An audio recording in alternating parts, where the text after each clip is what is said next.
Post colonial ലിറ്ററേച്ചറിലെ ഒരു വർക്കാണ് Wide Sargasso Sea by Jean Rhys. Antoinette ആണ് ഇതിൻ്റെ പ്രൊട്ടഗോണിസ്റ്റ് എന്ന് പറഞ്ഞാൽ. വൈറ്റാണ്, കുളിബറി എസ്റ്റേറ്റിൽ താമസിക്കുന്ന ഒരു പെൺകുട്ടി. ഇപ്പോൾ ആ എസ്റ്റേറ്റ് അത്ര വർക്കിംഗ് ഒന്നുമല്ല.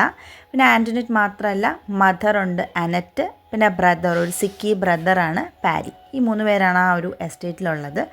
അച്ഛനുണ്ടായിരുന്നു മിസ്റ്റർ കോസ്വേ, മരിച്ചുപോയി. ഒരുപാട് മദ്യപാനം കാരണം മരിച്ചുപോയി. 1833 എമാൻസിപ്പേഷൻ ആക്ട് അല്ലെങ്കിൽ അബോളിഷൻ ഓഫ് സ്ലേവറി ആക്ട് വന്നതോടെ ഇവരുടെ എല്ലാ പ്ലാൻസും തകർന്നു. എന്ന് വെച്ചാൽ എന്താ, വൈറ്റ് ഭയങ്കര ഹൈ പൊസിഷനിലുള്ളവരല്ലേ, ഇവരിങ്ങനെ ബ്ലാക്സിനെ അടിച്ചമർത്തിക്കൊണ്ടിരിക്കുകയാണ്. അപ്പോൾ സ്ലേവറി ആക്ട് വന്നതോടെ ഇവരുടെ പ്ലാൻ എല്ലാം തകർന്നു.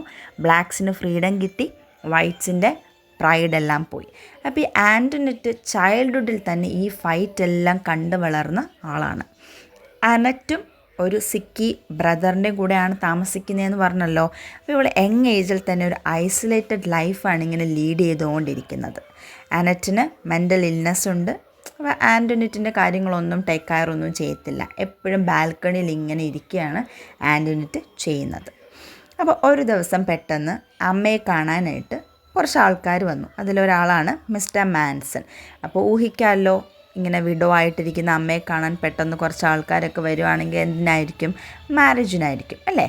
അങ്ങനെ മിസ്റ്റർ മാൻസനും അനറ്റുമായിട്ടുള്ള കല്യാണം ഫിക്സ് ചെയ്തു, കല്യാണം കഴിച്ചു. അവർ ഹണിമൂണിന് ഒരു സ്ഥലത്തിലേക്ക് പോയി. അങ്ങനെ ആൻ്റണറ്റും സഹോദരനും കൂടെ ആൻറ്റിയുടെ വീട്ടിലേക്കും പോയി. അപ്പോൾ പിന്നെ കുറച്ച് ദിവസം കഴിഞ്ഞപ്പോൾ ഈ മിസ്റ്റർ മാൻസൺ ഈ എസ്റ്റേറ്റൊക്കെ കുറച്ച് റീസ്റ്റോറൊക്കെ ചെയ്തു, കുറച്ച് സർവൻസിനെയൊക്കെ അവിടെ വെച്ചു. ആ സമയത്താണ് ഈ ബ്ലാക്സ് അവരൊരു ഹ്യൂജ് പ്രൊട്ടസ്റ്റ് നടത്തുന്നത്. ഓക്കെ, ആ ഒരു ആക്സിഡൻറ്റിൽ ഈ ആൻ്റണറ്റ് താമസിച്ചിരുന്ന ആൻറ്റിയുടെ വീട്ടിലല്ലേ, ആൻറ്റിയുടെ വീട് ഇങ്ങനെ തീയിട്ടപ്പോൾ ഈ സിക്കിയായിട്ടുള്ള സഹോദരനൊന്നും ചെയ്യാൻ പറ്റിയില്ല. കുറേ ഇഞ്ചുറീസൊക്കെ വന്നു, ഫൈനലി മരിച്ചു പോവുകയാണ് ചെയ്യുന്നത്. ഈ ആൻ്റണറ്റ് ഈ ഒരു പ്രൊട്ടസ്റ്റൊക്കെ കണ്ട് പെട്ടെന്ന് ഓടി ടിയ എന്ന് പറഞ്ഞൊരു ബ്ലാക്ക് സെർവൻറ്റിൻ്റെ വീട്ടിലേക്കാണ്. അപ്പോൾ ടിയ എന്താ ചെയ്യുക, അപ്പോൾ ആൻ്റണറ്റ് വിചാരിച്ചു ടിയ അവളെ ടേക്ക് കെയർ ചെയ്യും. പക്ഷേ ടിയ അങ്ങനെയല്ല ചെയ്തത്. ഒരു വലിയൊരു പാറക്കല്ലെടുത്ത് ഇവളുടെ തലയിലേക്ക് ഇട്ട് കൊടുക്കുകയാണ് ചെയ്തത്. അങ്ങനെ അവിടെ ഹെഡ് ഇഞ്ചുറിയൊക്കെ ഉണ്ടായി, ബ്ലീഡിംഗ് ഒക്കെ സംഭവിച്ചു. ആ ഒരു ഇൻസിഡൻറ്റിൽ ഒരു 6 ആഴ്ചയോളം ഇവളിങ്ങനെ ബെഡ് റെസ്റ്റ് ആയിരുന്നു. അപ്പോൾ ഇവളെ ആൻറ്റിയാണ് ടേക്ക് കെയർ ഒക്കെ ചെയ്തത്. ആ ഒരു ഇൻസിഡൻറ്റിന് ശേഷം ഉള്ളത് റിയലൈസ് ചെയ്തു, ആൻറ്റിയാണ് ടേക്ക് കെയർ ചെയ്തതെന്നും സഹോദരൻ ആ ഒരു ഇൻസിഡൻറ്റിൽ മരിച്ചു പോയെന്നൊക്കെ മനസ്സിലായി. അപ്പോഴും ഈ ഒരു കാര്യം ആൻ്റണറ്റൊക്കെ അറിഞ്ഞ് ഭയങ്കര വയലൻ്റ് ആയിട്ടുള്ള ഒരു ഇതാണ് കാണിച്ചത്. പിന്നെ ആൻ്റണറ്റ് സ്കൂളിങ്ങിന് വേണ്ടിയിട്ട് എന്ത് ചെയ്തു, ഒരു കോൺവെൻറ്റ് സ്കൂളിലേക്കാണ് പോയത്. അവിടെ നിന്ന് ബോർഡിങ്ങിൽ നിന്ന് പഠിച്ചു. ആ ഒരു സ്കൂളിങ്ങിലൂടെ ഒരുപാട് കാര്യങ്ങൾ ഇവൾ പഠിച്ചു. വിമൻഹുഡ്, എഡ്യൂക്കേഷൻ്റെ വാല്യൂ എല്ലാം പഠിച്ചു. അപ്പോൾ കോൺവെൻറ്റ് സ്കൂളിങ്ങനെ വിട്ടു പോകേണ്ട സമയമായപ്പോൾ ബാക്കി കുട്ടികളെല്ലാം വീട്ടിൽ നിന്ന് വിളിക്കാൻ ആൾക്കാർ വന്നു. പക്ഷേ ആൻ്റണറ്റിനെ വിളിക്കാൻ വേണ്ടി മാത്രം ആരും വന്നില്ല. അപ്പോൾ ആൻ്റണറ്റിന് 17 വയസ്സായി. അപ്പോൾ മിസ്റ്റർ മാൻസണിനെ ഇൻഡയറക്റ്റായിട്ട് പറഞ്ഞു, ഇറ്റ്സ് ടൈം ഫോർ മാരേജ് എന്നൊക്കെ ഇങ്ങനെ ഇൻഡയറക്റ്റായിട്ട് പറഞ്ഞു. അതോടെ ഫസ്റ്റ് പാർട്ട് അവിടെ എൻഡ് ചെയ്യാണ് ചെയ്യുന്നത്. ഫസ്റ്റ് പാർട്ട് നറേറ്റ് ചെയ്യുന്നത് ആൻ്റണറ്റ്, പ്രൊട്ടഗോണിസ്റ്റായ ആൻ്റണറ്റ് തന്നെയാണ്. അങ്ങനെ സെക്കൻഡ് പാർട്ടിലേക്ക് പോകുമ്പോൾ അത് നറേറ്റ് ചെയ്യുന്ന ആൻ്റണറ്റിൻ്റെ അൺനെയിംഡ് ഹസ്ബൻഡാണ്. അവിടെ ആൻ്റണറ്റിൻ്റെ മാരേജ് കഴിയുന്നു. ഒരു അൺനെയിംഡ് ഹസ്ബൻഡാണ്, പേരൊന്നും പറയുന്നില്ല. അപ്പോൾ മിസ്റ്റർ മാൻസൺ കുറേ പൈസ ഇങ്ങനെ കൊടുക്കാമെന്ന് പറഞ്ഞതുകൊണ്ട് ഒരാൾ വന്ന് കല്യാണത്തിന് സമ്മതിച്ചതാണ്. അവിടെ അവർ കല്യാണം കഴിച്ചു. അവർ ഒരു ദിവസം ഹണിമൂണിനൊരു സ്ഥലത്തേക്ക് പോകുന്നു. അവരൊരു എസ്റ്റേറ്റിലാണ് താമസിക്കുന്നത്. അവിടെ ഒരു സർവൻസ് ഉണ്ട്, ഹസ്ബൻഡ് കൂടെയാണ് ആൻ്റണറ്റ് താമസിച്ചത്. അപ്പോൾ സർവൻറ്റിൽ ഏറ്റവും ഹെഡ് ചെയ്ത് ഏറ്റവും പ്രമാണി എന്ന് പറഞ്ഞാൽ ക്രിസ്റ്റഫൈൻ എന്ന് പറഞ്ഞ ആളാണ്. ക്രിസ്റ്റഫൈൻ കുറച്ച് ബ്ലാക്ക് മാജിക്കൽ ഒക്കെ അറിയാവുന്ന കുറച്ച് ആളാണ്, അങ്ങനെ ഒരാളാണ്. അപ്പോൾ ഈ ഹസ്ബൻഡിന് പെട്ടെന്ന് ഒരു ദിവസം ഒരു ലെറ്റർ വരും. റിച്ചാർഡ് കോസ്വേ എന്ന് പറഞ്ഞ സ്റ്റെപ്പ് ബ്രദറാണ് ആൻ്റണറ്റിൻ്റെ. അവൻ്റെ നിന്നൊരു ലെറ്റർ വരും. ആ ലെറ്ററിൽ പറയുന്നതെന്ന് പറഞ്ഞാൽ ഈ ഫാമിലിയിൽ എല്ലാവർക്കും മാഡ്നസ് ഉണ്ട്. അപ്പോൾ പെട്ടെന്ന് തന്നെ ഈ ഒരു വിവാഹത്തിൽ നിന്നൊക്കെ മോചിതനായി പോകൂ എന്നാണ് പറയുന്നത്. അപ്പോൾ ഇയാൾക്ക് കല്യാണം കഴിച്ചെങ്കിൽ ഇവളെക്കുറിച്ച് പൂർവ്വ കാര്യങ്ങളൊന്നും അറിയത്തില്ല. അങ്ങനെ പെട്ടെന്ന് ഈ ഒരു ഇൻസാനിറ്റി ചെക്ക് ചെയ്യാനായിട്ട് തുടങ്ങും. ഹസ്ബൻഡുകൾക്ക് ഭ്രാന്തുണ്ടോ എന്നൊക്കെ അറിയാനായിട്ട്. അങ്ങനെ ക്രിസ്റ്റഫൈനോട് വിളിച്ചെന്ന് പറയും, ഈ കാര്യമൊക്കെ ചെന്ന് പറയും. ഇങ്ങനെ ഹസ്ബൻഡുമായിട്ടൊരു ഡിസ്റ്റൻസ് ഫീൽ ചെയ്യാണ്. ഒരു ഡ്രിങ്ക് ഉണ്ടാക്കി തരാൻ പറയും, കൂടുതൽ ലവ് ഉണ്ടാവാനായിട്ടൊരു ഡ്രിങ്ക് ഉണ്ടാക്കി കൊടുക്കാൻ പറയും.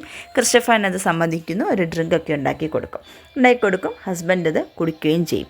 പക്ഷേ ഈ ഹസ്ബൻഡ് ഇവളെ ചുമ്മാ ഒരു റീസണും ഇല്ലാതെ ബർത്ത എന്നിങ്ങനെ വിളിച്ചുകൊണ്ടിരിക്കും. ബർത്ത എന്ന് പറഞ്ഞാൽ ഷാർലറ്റ് ബ്രോണ്ടയുടെ ഒരു ക്യാരക്ടറാണ്. ജെയിൻ എയർ എഴുതിയ എന്ന നോവലിലെ ഒരു ഫീമെയിൽ പ്രൊട്ടഗോണിസ്റ്റാണ് ബർത്ത.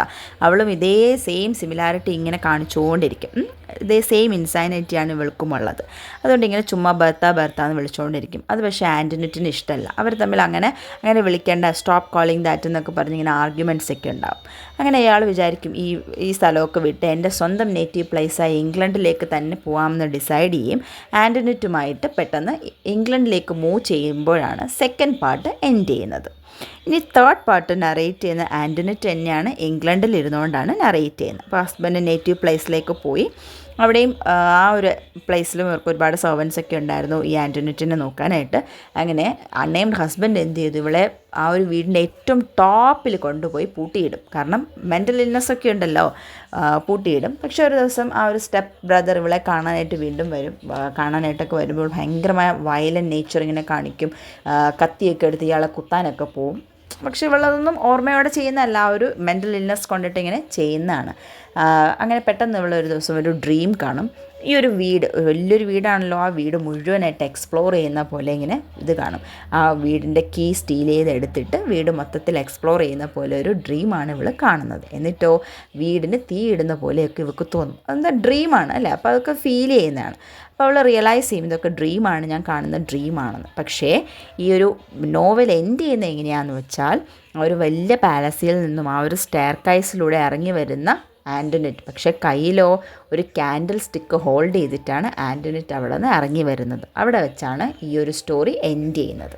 ഇത്രയേ ഉള്ളൂ ഈ വൈറ്റ് സർഗാസോ സീ എന്ന് പറയുന്ന നോവൽ. ഇത് 3 പാർട്ടായിട്ടാണ് ഡിവൈഡ് ചെയ്തിരിക്കുന്നത്. ഫസ്റ്റ് പാർട്ട് നറേറ്റ് ചെയ്യുന്ന ആൻ്റണിറ്റ്, സെക്കൻഡ് പാർട്ട് നറേറ്റ് ചെയ്യുന്ന ആൻ്റണിറ്റിൻ്റെ അൺനെയിംഡ് ഹസ്ബൻഡ്, തേർഡ് പാർട്ടും നറേറ്റ് ചെയ്യുന്ന ആൻ്റണിറ്റ് തന്നെയാണ്. പക്ഷേ ഇംഗ്ലണ്ടിലേക്ക് മൂവ് ചെയ്തതിന് ശേഷമാണത് നറേറ്റ് ചെയ്യുന്നത്. ഇനി ഇതിൽ പറയുന്ന തീംസ്, അല്ലെങ്കിൽ ഇതിൽ തീംസ് ഏതൊക്കെയാണെന്ന് ചോദിച്ചാൽ, റേസ് പറയാം, racial identity, oppression of slavery, enslavement, madness, womanhood, loneliness, identity, patriarchy ഒക്കെയാണ് ഇതിലെ തീംസായിട്ട് പറയാം. ഇനി ഈ ഒരു സർഗാസോ സീ എവിടെ കാണാമെന്ന് ചോദിച്ചാൽ, നോർത്ത് ഈസ്റ്റ് ഓഫ് കരീബിയനിലാണ് നമുക്കിത് കാണാൻ പറ്റുന്നത്. അപ്പോൾ ഈ ഒരു നോവലിൻ്റെ പ്രൊട്ടഗോണിസ്റ്റാണ് ആൻ്റണിറ്റ് എന്ന് പറഞ്ഞാൽ, ആൻ്റണിറ്റിൻ്റെ അമ്മയാണ് അനറ്റ്. മെൻ്റൽ ഇൽനെസ് ഉണ്ട്. അവരുടെ ആൻ്റണിറ്റിൻ്റെ സഹോദരനാണ് പാരി എന്ന് പറയുന്നത്. നല്ലൊരു ഭയങ്കരമായ സിക്കൊക്കെയാണ്, ഡിസേബിലിറ്റി ഒക്കെ ഉണ്ട്, സിക്കാണ്. അവരുടെ അച്ഛനാണ് മിസ്റ്റർ കോസ്വൈ. അമിതമായ മദ്യപാനം കാരണം പണ്ട് തന്നെ മരിച്ചുപോയ ആളാണ്. അതിനുശേഷം അനറ്റാണ് ഈ ഒരു പാലസൊക്കെ നോക്കി, എസ്റ്റേറ്റൊക്കെ നോക്കി നടന്നിരുന്നത്. പക്ഷെ മെൻ്റൽ ഇൽനെസ്സിലൊക്കെ സഫർ ചെയ്തിരുന്നു. ഇവർ താമസിച്ചിരുന്ന ആ ഒരു എസ്റ്റേറ്റിൻ്റെ പേരാണ് കൂളിബറി എസ്റ്റേറ്റ്. അമ്മയെ പിന്നീട് കല്യാണം കഴിക്കുന്ന ആളാണ് മിസ്റ്റർ മാൻസൺ. നല്ലൊരു വെൽത്തിയാണ് ആ ഒരാൾ. അയാൾ പറഞ്ഞിട്ടാണ് ആൻ്റണിറ്റിനെ കല്യാണം കഴിക്കാനായിട്ട് ആ ഒരു അൺനെയിം സ്പീക്കറൊക്കെ വരുന്നത്. ഇത്രയാണ് ഈ ഒരു സ്റ്റോറി എന്ന് പറഞ്ഞാൽ.